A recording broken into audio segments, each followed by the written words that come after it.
¿Qué tal? Buenos días, ¿cómo están? Muy bien. Hoy vengo a hablarles de un tema que pues tiene altísima prevalencia en nuestro medio. El síndrome metabólico fue descrito por Gerard Riven desde hace muchísimos años, y por más que se han formulado diferentes estrategias para manejarlo, pues realmente en pleno 2023 tenemos un fracaso al tratamiento. Entonces, ¿por qué será? Porque lo estamos abordando mal, porque la estrategia nutricional no es la apropiada, el ejercicio no es el adecuado, la higiene del sueño. Vamos a ver un poco más adelante cuáles son los aspectos más importantes de este componente y ver esta condición como un poliedro. De momento no tengo ningún conflicto de interés. Y les voy a presentar un panorama general de la obesidad a nivel mundial. Aquí podemos observar en este mapa mundi que pues América en general, sobre todo América del Norte, es uno de los continentes que tiene más obesidad a nivel mundial. Y pues si nos llevamos a la cantidad de países en Norteamérica que tienen más prevalencia de obesidad, pues México es uno de los que lleva el top 10 siempre en esta condición. Podremos llevarnos el top 10 en cualquier otra cosa, pero no lo llevamos, pero en obesidad siempre vamos a estar ahí. Y podemos observar aquí en esta gráfica de muerte por todas las causas, Dios, se me pasó, que las consecuencias de obesidad llevan a la cúspide de mortalidad a nivel mundial. Incluso ahora que vivimos esta pandemia de COVID, todas las complicaciones relacionadas a COVID, falla respiratoria, tenían algo que ver con síndrome metabólico, tenían que ver con hipertensión arterial, tenían que ver con elevación de glucosa, ya sea fuera o de manera intrahospitalaria, tenían que ver con daño microvascular manifiesto. Y pues la actividad física también nos va a llevar a esta condición, y sin hablar de la mortalidad cardiovascular. Esta tabla es de la ENSANUD, es la Encuesta Nacional de Salud, la más reciente que hemos tenido hasta este momento, y podemos observar que el porcentaje de sobrepeso o obesidad en adolescentes de 12 a 19 años pues es prácticamente 1 de cada 3 o un poco más, de acuerdo a los encuestados en este punto. Probablemente este tipo de condición pueda aumentar conforme pasa el tiempo. De hecho, la tendencia actual es que esto sea mayor. Y en la población de 20 años y más, mujeres 73% de sobrepeso o obesidad, hombres 69.4% de sobrepeso y obesidad. Es decir, ya solamente quedan una tercera parte de la población que se encuentra dentro de un rango de peso normal, lo cual sí llega a ser preocupante, porque todo esto va a conllevar a una complicación relacionada al sobrepeso o obesidad. Y pues este tipo de encuestas nos dio un poco de más información aquí en población de 12 a 19 años. Hay estados que tienen más datos de sobrepeso o obesidad. En Jalisco, de 12 a 19 años, tenemos un 12.9%, para adultos llega aproximadamente el 17%. Tienen un poco de más sobrepeso aquí en el norte, Sonora, y eso que son pues los estados colindantes a Estados Unidos, donde pues la comida de ultraprocesada está a mayor disponibilidad. Consumo de alimentos no recomendables, botanas, bebidas no lácteas endulzadas, entre otras palabras, refresco, cereales dulces. Aquí están pues todos esos cereales que promocionan en la televisión, bebidas lácteas endulzadas, comida rápida. Podemos observar que más de la mitad de la población tiene una alta ingesta de este tipo de alimentos, y pues un bajo consumo de fibra para intentar compensarlo. Actividad física, no hacemos ejercicio. No, la población en general no tiene mucha habilidad para hacer ejercicio por mil y un situaciones. 30% de la población hace menos de 150 minutos de actividad física a la semana, que eso equivaldría, por ejemplo, 30 minutos de lunes a viernes, o una hora a lo mejor lunes, miércoles y viernes, por poner un ejemplo, lo cual pues puede llevar a consecuencias graves. Este estudio es mexicano, es el estudio Carmela, como síndrome metabólico también tiene mucho que en relación a elevación de colesterol, triglicéridos, los mexicanos tenemos alta prevalencia de dislipidemias. Por lo general, las dislipidemias que vamos a abordar en ese tipo de condición son multifactoriales, tienen que ver con lo que nuestros papás nos heredaron, pero también con nuestro factor ambiental. Realmente si somos lo que comemos en este tipo de condición. Vemos que el colesterol total de prevalencia en un grupo de edad y sexo de 200 a 240, vamos a checar esta población de 25 a 34 y 35 a 44 años. Prácticamente cerca de la mitad de la población tiene elevación de colesterol total. Cerca de la mitad. Sí, y seguramente eso lo podremos replicar si le tomáramos un perfil de lípidos aquí a todos los presentes. Un 30 o 40% aproximadamente encontraríamos una elevación considerable de colesterol total. Y si nos vamos no solamente el colesterol total, el que nos genera aumento de riesgo cardiovascular y al que tenemos que tener una especial atención, el colesterol LDL, que es, entre comillas, el colesterol malo para la población en general. ¿Cuánto es lo óptimo? Menos de 100. ¿Cuánto es lo óptimo para alguien que vive con diabetes? Menos de 100. Pero si tiene diabetes e hipertensión arterial o diabetes con alguna otra condición de aumento de daño cardiovascular, menos de 70. ¿Cuánto tienen los mexicanos? De 100 a 130 a 35%, pero de 130 a 160, 24.7%. En mujeres también, conforme va avanzando en la edad y llega la menopausia, eso también puede ser una condición que nos puede llevar a aumento de colesterol, y una tercera parte de la población femenil tiene elevación de colesterol LDL y es un factor independiente de riesgo cardiovascular. Otra de las variantes que también se ha encontrado en estudios retrospectivos y que está relacionada a enfermedad cardiovascular, tener colesterol bueno o HDL bajo. La molécula de HDL es una molécula protectora. Gracias a su envoltura de ApoA1, esta tiene la capacidad de ir juntando el colesterol que va desde tus arterias, que está todo en residuos, y lo va a llevar al hígado para generar un mecanismo que se llama transporte inverso de colesterol. Y podemos eliminar vía gastrointestinal el exceso de colesterol, por lo cual HDL lo necesitamos. Sin embargo, en población mexicana tenemos un gran déficit de HDL en nuestra población, de 33 a 62%. De hecho,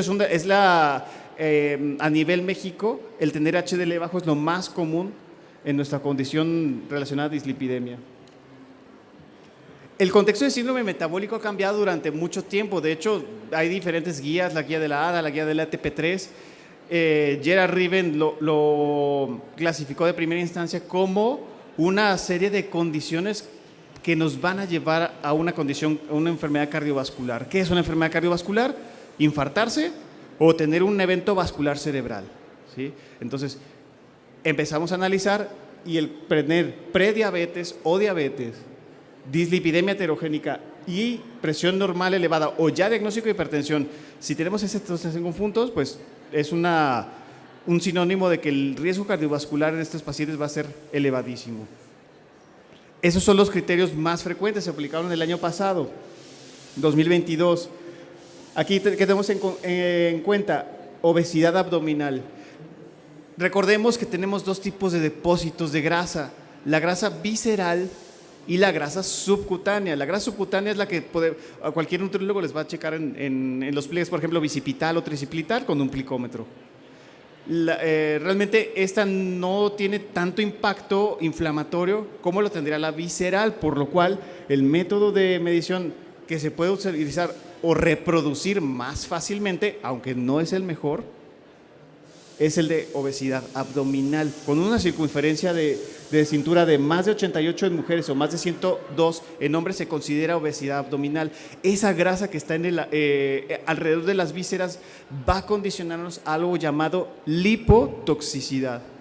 La grasa tiene la capacidad de inflamar todo el cuerpo, aumentar reacciones como interleucina 1, interleucina 6 y deteriorar la función de órganos como páncreas, como hígado, como riñones, entre otros. Y sin hablar de microbiota, que voy a hablar eso más adelante. Por lo cual, el índice de masa corporal mayor de 30 también es parte de los criterios, pero a punto personal sí necesito hacer un paréntesis aquí.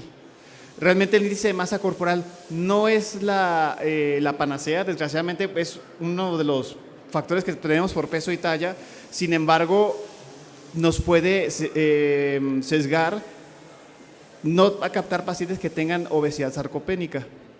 Pueden tener pacientes a lo mejor que tengan un normopeso, pero por déficit de masa muscular, con mucho aumento de grasa, también puede tener consecuencias de síndrome metabólico. ¿Sí? No, eso también tiene que tenerlo en cuenta porque el músculo pesa. Entonces, una persona a lo mejor que hace fisicoculturismo y que tiene un IMC de 26 o 27, 28, no va a tener realmente una condición como esta, pero alguien que tiene muy poquita masa muscular sí puede tener más fácilmente esto. Entonces, es un poco más preciso las circunferencias o la somatometría para llevarnos a esta condición. Pero para términos de reproducción, pues no todos tenemos la certificación ISAC para hacer ese tipo de mediciones. Entonces, si alguna de estas nos da positivo, tenemos que utilizar diagnósticos adicionales. ¿Cuántos necesitamos? 2 o 3 de los siguientes. Prediabetes o diabetes. ¿Cuánto es lo normal de glucosa en ayuno? No hay que pasarnos de 100. De 100 en adelante de glucosa en ayuno, por más que otros laboratorios les digan, pues que el rango de referencia es de 5,5, oiga doctor, pero es que aquí saca 102, pero el laboratorio dice que aquí estoy bien. No, o sea, el punto aquí mundial es menos de 100. E incluso ya les hablé de que con menos de 100 hemos encontrado alteraciones de resistencia a la insulina, y hay personas con menos de 100 que ya tienen acantosis nigricans. ¿Qué más? Intolerancia a hidratos de carbono. Toda persona después de 2 horas, después de una ingesta de glucosa, no debe tener por arriba de 140. Casi nadie se checa su nivel de glucosa después de comer. Casi siempre lo hacemos en ayuno. Pero si elevamos después de 2 horas y tenemos más de 140, cuidado. Porque ya tenemos un defecto de la fase 2 de secreción de insulina que nos habla de que ya no tiene la misma capacidad como antes para procesar los hidratos de carbono que tienen de la dieta. Segundo punto.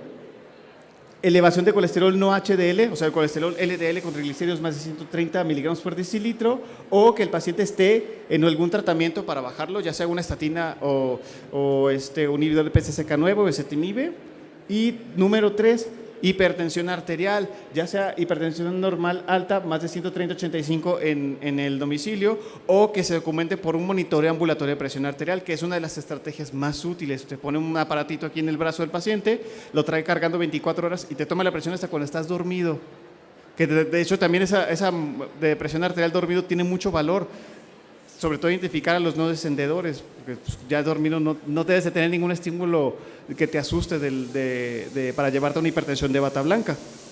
Entonces cualquiera de esas condiciones nos clasifica como síndrome metabólico, y el tener síndrome metabólico nos va a traer consecuencias. Esa es una gráfica de la línea de la edad. Conforme va pasando el tiempo, este tipo de impacto inflamatorio, de impacto de lipotóxico y de hiperglucemia va a condicionarnos, primero pues sobrepeso, obesidad. Pasa el tiempo, puede ser diagnóstico de síndrome ovario poliquístico, dado que la grasa puede tener un efecto directo sobre la pulsatividad de la GnRH, que es la que se encarga de acomodar hormona folículo estimulante y luteinizante. Por eso la alta prevalencia de ovario poliquístico en personas que viven con sobrepeso o obesidad. Podemos empezar a elevar la presión, la glucosa, a tener problemas de colesterol, triglicéridos, y si esto no se corrige, vamos a tener condiciones ya, diabetes manifestada, hipertensión manifestada, eventos de aterosclerosis francos, ya sea identificados por algún estudio o que la persona ya haya presentado un infarto, un evento vascular, y también algo que de repente podemos perder un poco en cuenta, la apnea obstructiva del sueño. ¿Cuántas personas no conocen que roncan como leones y están todo el día durmiéndose, se acuestan tantito así, se empiezan a cabecear? Este tipo de condiciones generan aumento de la presión arterial de dióxido de carbono, disminución de la presión de oxígeno, y aumentan también la presión arterial, y esto puede llevarnos a enfermedad cardiovascular y déficit cognitivo conforme pasa el tiempo. Factor en común de todo eso, sobrepeso y obesidad. Y al final, ¿cuál es el final de la historia? Edad, 50 años, alteración de la función renal, hígado graso, y el hígado graso también nos puede llevar a esteatosis hepática no alcohólica. algo conocido como el acrónimo de NASH. Y esto sí nos puede llevar a una cirrosis. ¿Qué más? Falla cardíaca. La insuficiencia cardíaca es súper prevalente, infradiagnosticada. Empezamos con una alteración de la contractibilidad miocárdica y tenemos función preservada, pero conforme pasa el tiempo y la situación inflamatoria va empeorando, el corazón va a ir en declive. O sea, por diferentes mecanismos nos va a llevar a mortalidad cardiovascular. Todo es la culpa de lo que comemos, realmente no es todo el factor ambiental. Genéticamente ya también tenemos cierta predisposición, sobre todo también en Latinoamérica tenemos diferentes genes que nos van a marcar de manera permanente qué tipo de índice de masa corporal, índice de cintura, cadera vamos a tener, qué porcentaje de grasa cada quien va a manejar. Sobre todo el gen más importante que de hecho se relaciona a IMC, a cintura, a la grasa en los extremos, es el FTO. Si nos vamos a mucha bibliografía, el tener una mutación del gen FTO está relacionada hasta 3 veces con el riesgo de tener una obesidad grado 3 o más. Entonces, el genoma tiene mucho que ver. Los cambios epigenéticos tienen que ver también. ¿Qué significa epigenética? Nosotros a través del ambiente podemos tener la capacidad, no de cambiar los genes, pero sí de cambiar cómo se expresan, en qué momento activamos o en qué momento frenamos ciertos genes. Entonces, una donita como esta, si estamos alimentando con eso a nuestras mitocondrias continuamente, ¿qué vamos a tener? Aumento de ácidos grasos, aumento de glucosa, porque pues de hecho, pongo el ejemplo de la dona, pero pues puede ser cualquier alimento ultraprocesado alto en hidratos de carbono simple o en grasas saturadas que nos van a llevar a exceso de succinato y de citrato, y esto puede activar vías alternas por el sobresustrato de energía que se llama ciclo de la metionina, y estos ciclos de la metionina y ciclo de los folatos pueden inducir la metilación y acetilación de genes importantes con la resistencia a la insulina. Entonces, con la comida podemos tener la capacidad de frenar genes que nos protegen a nuestro páncreas, y esto lo podemos pasar de generación en generación. Por eso es muy importante con este tipo de diapositivas, cuando hablo con mis alumnos al respecto, les digo, lo que nuestras mamás comieron cuando nosotros estábamos en el útero gestante tiene que ver con lo que somos ahora. Por eso la importancia de llevar un buen control nutricional y no comer por 2 durante el embarazo, porque todos estos cambios en el genoma de activación y desactivación de genes importantes de la sensibilidad a la insulina van a encontrarse por los factores ambientales.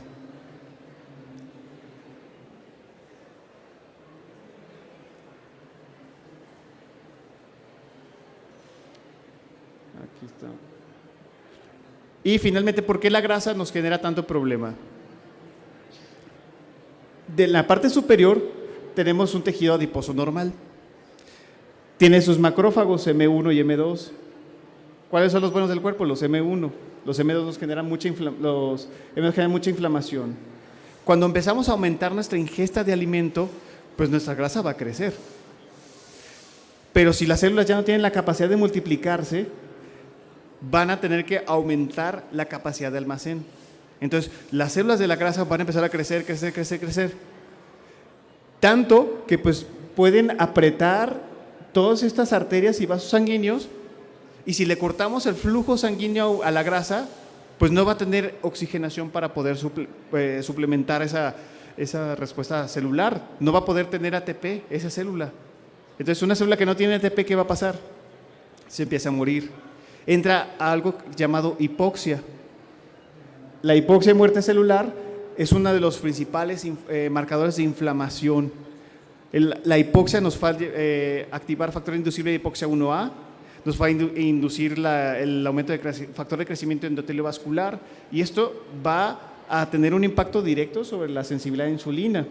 Aquí podemos ver tejido graso sano, ganamos peso, y aquí tenemos todas las moléculas inflamatorias que nos va a llevar que el adipocito crezca y no pueda nutrirse. Entonces, este macrófago M1 se va a activar y va a intentar pues, eliminar los residuos de esos adipocitos que pues, ya murieron por hipoxia, pero ¿qué va a generar? que todas estas moléculas de inflamación interfieran con la adecuada señalización del sustrato de receptor de insulina. Esta molécula que ven así pequeñita de IRS1, que tiene una fosforilación en serina, esa fosforilación en serina no debería de estar ahí. ¿Dónde debería ser? En tirosina. ¿Por qué? Porque el receptor de insulina es un receptor de tirosinquinasa. No tiene nada que estar haciendo la serina fosforilada. Entonces, si se fosforila en ese sitio, ¿va a funcionar la insulina en su receptor? No, va a empezar a decaer su función progresivamente. Entonces, ¿qué va a condicionar? Que a lo mejor si una unidad de insulina aproximadamente metaboliza 15 gramos de hidratos de carbono, nos comemos una manzana que más o menos tiene esa cantidad de hidratos de carbono, al rato ya no va a ser suficiente una unidad de insulina para procesar esa manzana, ahora vamos a necesitar 2. ¿Por qué? Porque la señalización está aquí mocha y vamos a tener que, sigue este proceso inflamatorio, vamos a necesitar 3 y vamos a necesitar 4 y 5 hasta llegar a un punto en que vamos a llevar a nuestro páncreas a agotamiento. Va a caer mucho la producción de insulina, la glucosa se va a empezar a aumentar y el paciente va a presentar las famosísimas P's de poliuria, polifagia y polidipsia. Y no solamente se queda así, la grasa induce aumento de leptina, porque la leptina es una de las hormonas importantes que nos generan saciedad al momento de comer. Es una de las hormonas que dicen ya, estamos llenos. Pero esta inflamación inducida por la grasa nos va a llevar a que no nomás la insulina se haga resistente, la leptina se hace resistente. Entonces muchas de esas personas que viven con sobrepeso o obesidad no tan fácilmente tienen un mecanismo de saciedad fuerte, porque la leptina que tienen y aumenta en producción ya no surte el mismo efecto. Y por eso cuando esas personas pierden peso, su apetito se empieza a recuperar, ya se llenan con menos porciones de alimentos. Por lo cual, de hecho, muchas de las estrategias para perder peso pues están guiadas en ese sentido. La inflamación resistina, interleucina 6, no solamente se va a quedar con resistencia a la insulina, este tipo de inflamación nos va a llevar a disminución de la producción de óxido nítrico. Recordemos que el óxido nítrico es una molécula muy importantísima para que nuestros vasos arteriales se dilaten. Entonces, esto nos puede llevar a mayor facilidad de hipertensión arterial. Y pues no nomás se queda en la pura hipertensión. Vamos a tener engrosamiento de las paredes de las arterias y esto nos va a llevar a cabo que haya más citoquinas, más especies reactivas de oxígeno y más fácilmente las células de la inflamación, que no tienen que andar haciendo nada aquí abajo, se puedan traspasar para alimentarse de colesterol, convertirse en células espumosas y empezar a depositar grasa en nuestras arterias progresivamente. Y no solo es esto, también la microbiota. ¿Qué es la microbiota? Pues es las bacterias que tenemos colonizando en nuestro intestino, importantísimas, y están relacionadas a diferentes situaciones como hasta depresión, obesidad, están en diabetes, en la presentación de enfermedades autoinmunes incluso. Debemos de tener cierta población de bacterias buenas en nuestro intestino, pero si con los alimentos empezamos a modificar las bacterias que tenemos en el intestino y las cambiamos por otro tipo de población, por bacterias que no son benéficas, estas van a generar inflamación, porque las bacterias intestinales van a empezar a liberar lipopolisacáridos bacterianos y esto va a activar la inflamación. Entonces esa persona que tiene bacterias que no tiene que tener, está una inflamación a muy bajito grado, pero constante. Y esto nos va a llevar a que la oxidación del LDL se acelere. La molécula del colesterol malo, cuando se oxida, tiene todavía mucha más capacidad para entrar a la arteria, que la coma un macrófago y se convierta en macrófago espumoso y empecemos a depositar esa placa de colesterol. Incluso en la alimentación también tiene muchísimo que ver en qué tipo de bacterias tenemos o no. El consumo de grasas saturadas, el mal consumo de fibra, el comer demasiado en la calle nos puede llevar a este tipo de condición. Entonces, hasta en la microbiota impacta la situación cardiovascular, cosa que de repente pues, está entrando en boga. ¿Qué hacemos cuando ya tenemos diagnóstico de síndrome metabólico de acuerdo a los criterios presentados y toda la fisiopatología? Hay que hacer una prueba de glucosa Ya pueden hacer una glucemia en ayuno, pero también se sugiere ya sea hemoglobina glucosilada o una curva de tolerancia a la glucosa si esa persona presenta una glucemia mayor de 100, porque en ayuno puedes tener 100, pero después de comida, quién sabe. Hay que diagnosticar diabetes si realmente tiene el paciente una condición.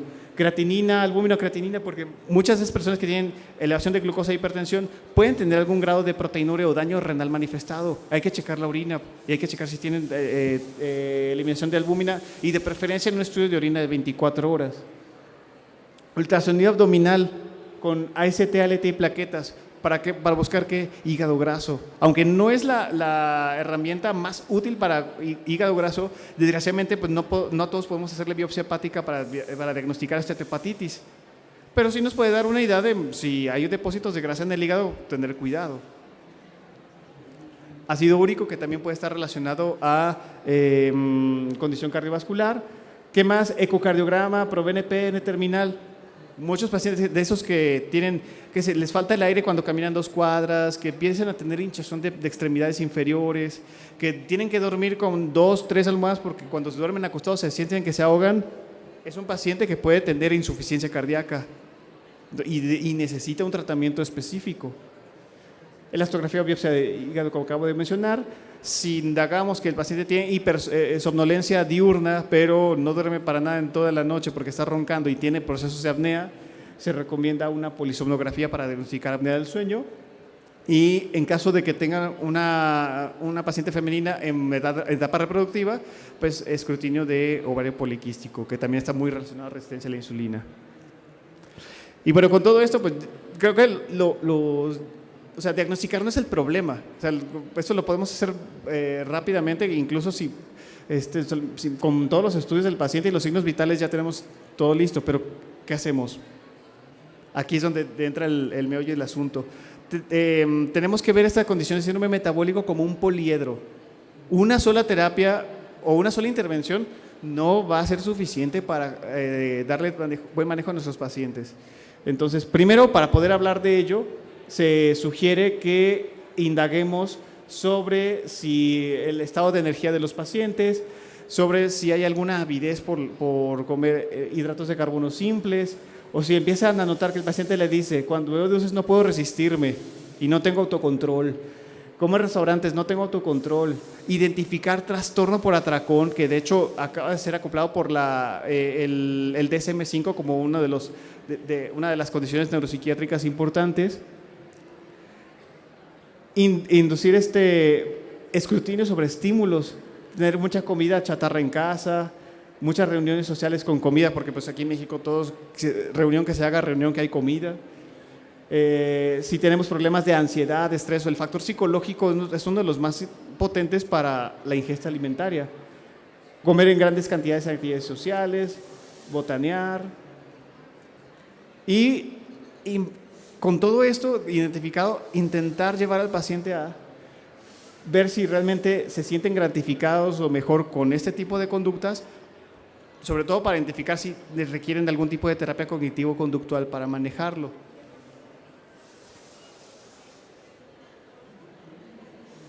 Entonces, hay evidencia científica de la terapia cognitivo-conductual. Que el paciente empiece y preguntemos de manera intencionada qué tan listo se siente para cambiar sus patrones de alimentación del 1 al 10, porque también cuando un profesional de la salud interviene de manera agresiva a decirle, oiga, tiene sobrepeso, tiene obesidad, pues hasta se siente como muy hasta insulto, oiga, ¿por qué me dice así? Pero como tiene consecuencias para la salud, pues hay maneras de empezar a intervenir respetuosamente al respecto. ¿Cómo creen que el peso afecta a su vida cotidiana? ¿Qué tipo de cosas ha realizado en el pasado para cambiar su alimentación? ¿Cómo cambiarían las cosas en su vida si empezara a notar que perdiera peso? ¿Qué podía hacer antes que no puede hacer ahora, por ejemplo? ¿Qué cree que suceda si su peso no cambia? Cuando empezamos a preguntar cosas por el estilo, intentamos ser un poco más intuitivos con la introspección de cada paciente y nos podemos tener una respuesta más favorable. Intervenir de esta manera ha mejorado la ausencia de ejercicio, o sea, los fomenta a hacer actividad física y los adhiere un poco más al plan nutricional.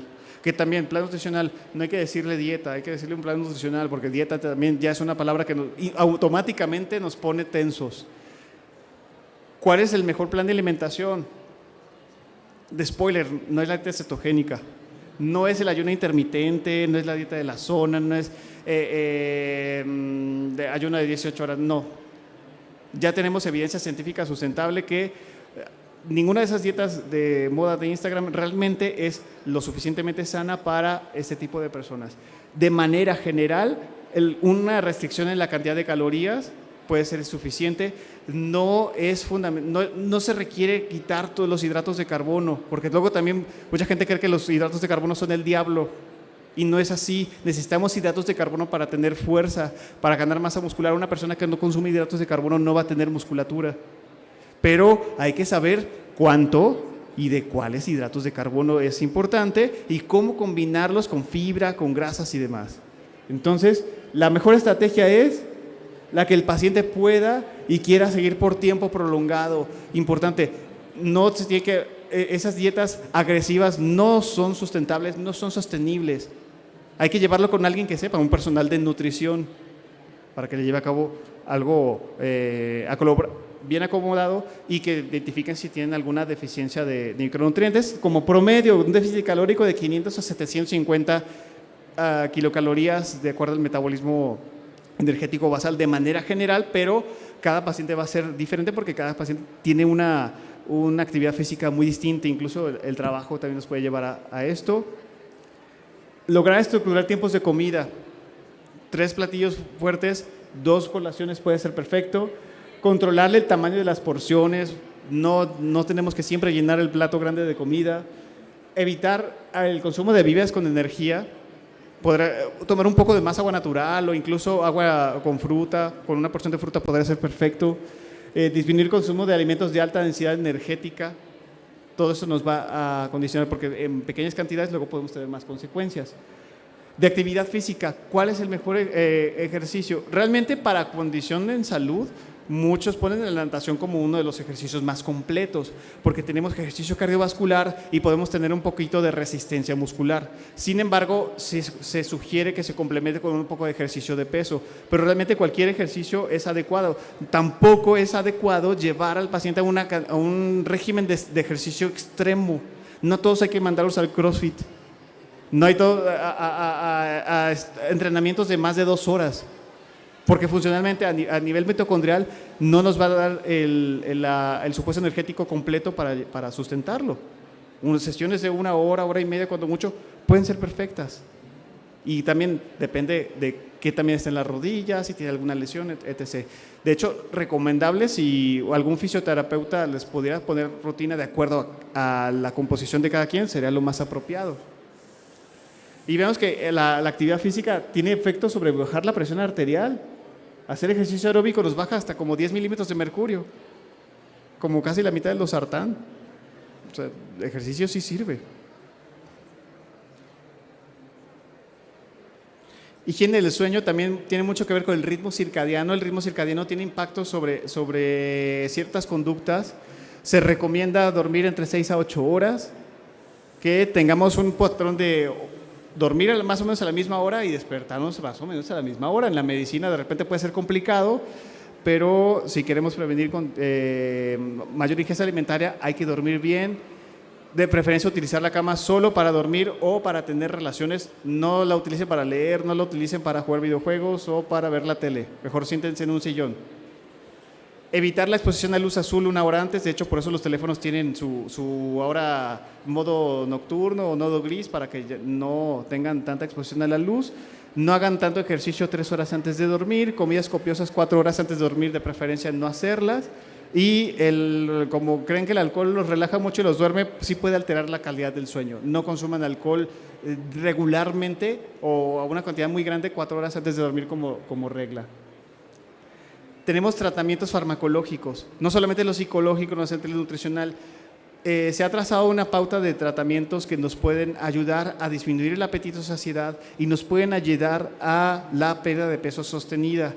De los autorizados que tenemos fentermina, tenemos liraglutide y semaglutide. tenemos topiramato, por supuesto, naltrexona, bupropión. De hecho, bupropión se usa mucho últimamente en psiquiatría. Y Orlistat, que no, pues no tiene nada que ver con la supresión del apetito, pero también está autorizado de esto. ¿Qué es importante?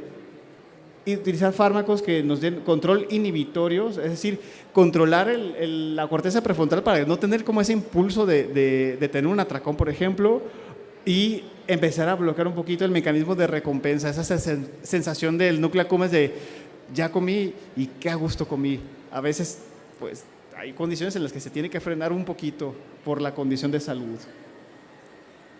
Aquí tenemos algunos fármacos aprobados por la FDA para obesidad. Para aquellos deben de tener una reducción de peso a 12 meses de por lo menos el 5% del peso corporal.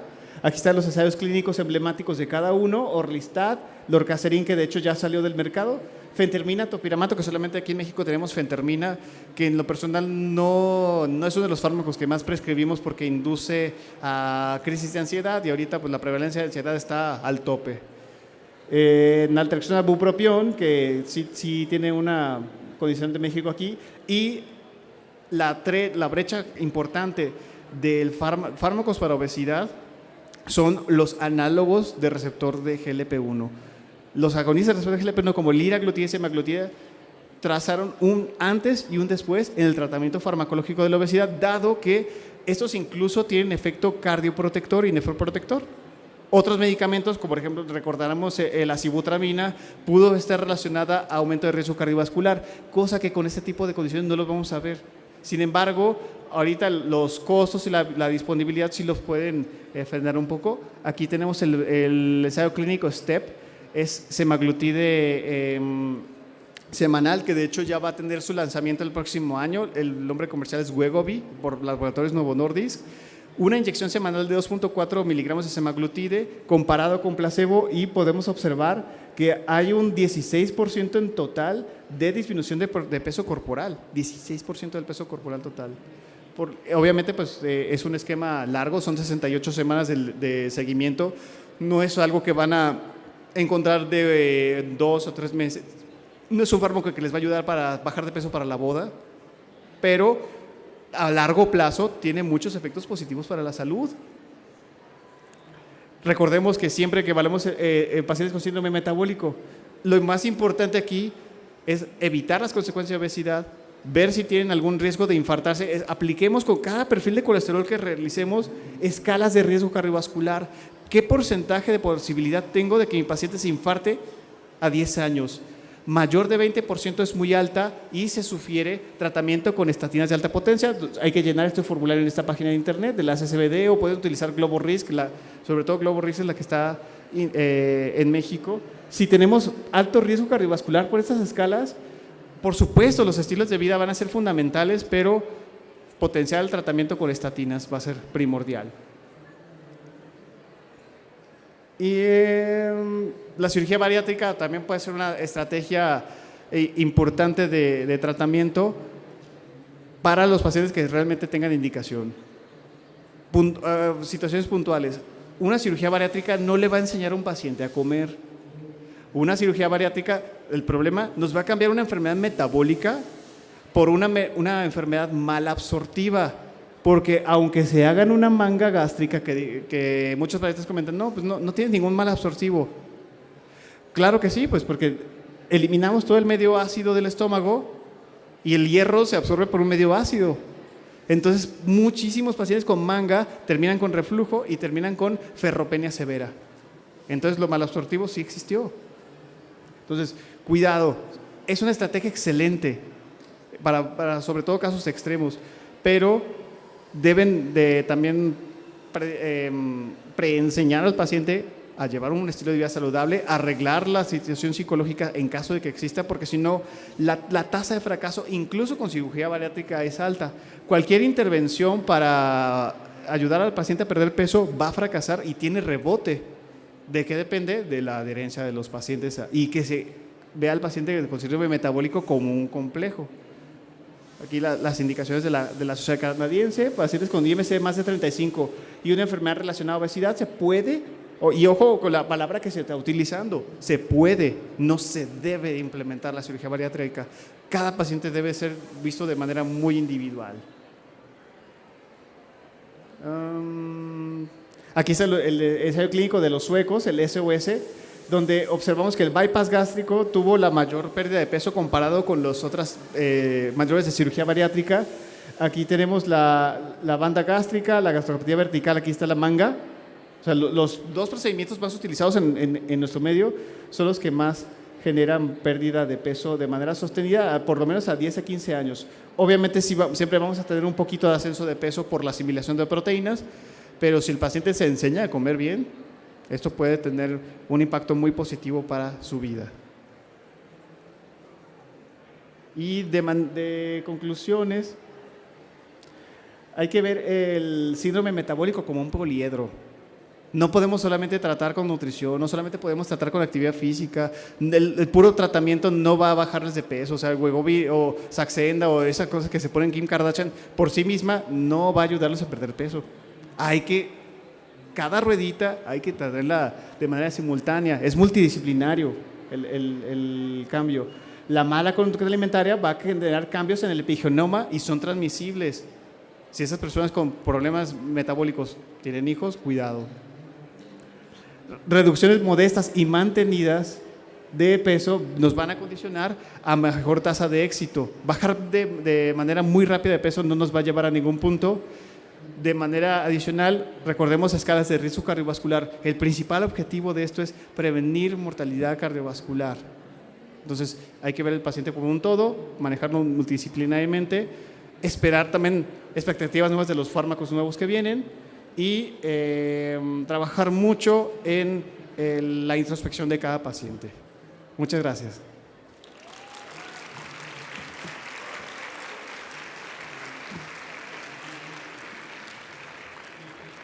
Si hay alguna duda o pregunta. ¿Alguna pregunta? Es el doctor Eric. Bueno, pues allá hay una pregunta.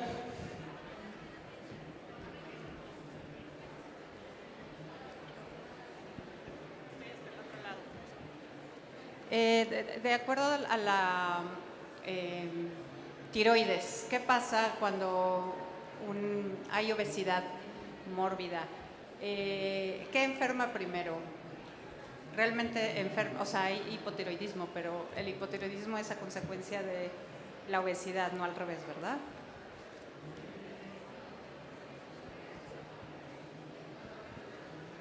Es una pregunta interesante porque muchas veces le echan la culpa a la tiroides de todo lo que pasa. Pero sí hay cierta evidencia hipotética de que los cambios inflamatorios que nos lleva a la obesidad pueden activar inmunidad tiroidea. De hecho, hay algunas series de estudios donde las personas que tienen más sobrepeso o obesidad tienden a aumentar más su nivel de TSH. Sin embargo, ya hablando de funciones de T3 y de T4, realmente no se ha encontrado un impacto significativo de que la ganancia de peso pueda afectar directamente a la tiroides. Habría ahí que evaluar diferentes situaciones. Número uno, si tienen deficiencia de complejos, por ejemplo, de vitamina D o selenio, que muchas veces también van a la par con disfunción tiroidea.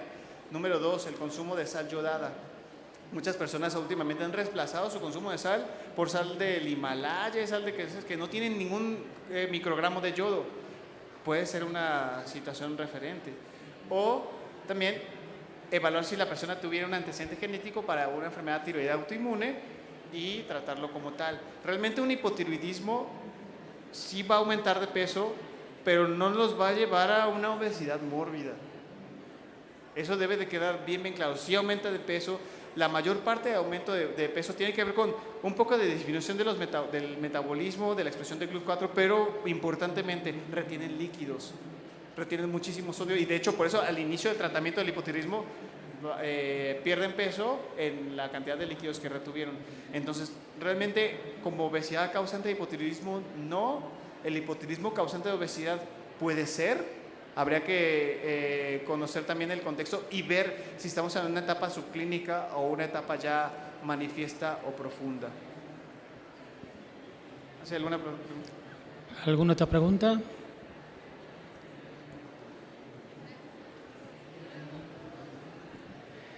Sí, quería preguntar cuáles son las consideraciones que se deben de tomar en cuenta en diabéticos de diabetes tipo 2, diabetes mellitus tipo 2.